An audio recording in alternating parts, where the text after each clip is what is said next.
.4 Story time, Nina's Dream. Listen and repeat.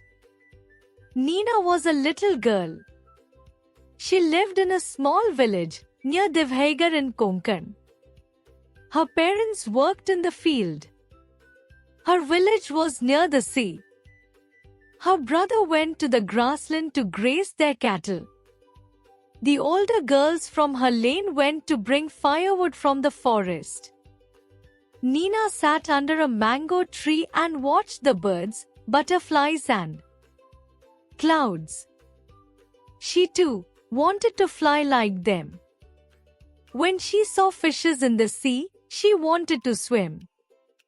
When she saw the sea, she wanted to cross it and see what is there on the other side.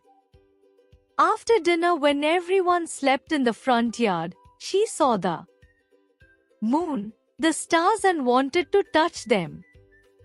When her mother heard her wishes, she smiled and said, "Girls cannot do all these things." Nina felt, will my wishes ever come true? One day a smart lady came to their village. She had a bag, some books and a purse on her shoulder. Nina ran to her and asked, "Who are you? Are you going to live in our village?" The lady smiled and said, "Yes. I am Rutuja. I am going to live in your village. We are going to start an activity center here for the little girls like you.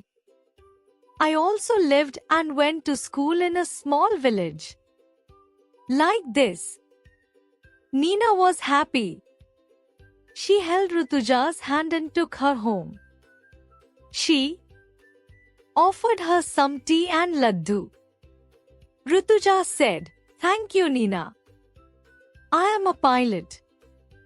But I have left the job because I want to teach different things to the little girls from villages." A pilot? Really? Nina was jumping with joy. "See, mother. Girls can fly." Rutuja smiled and said, "They can sail across the ocean too." Mother too was very happy. Nina ran out to tell everyone about the new activity center.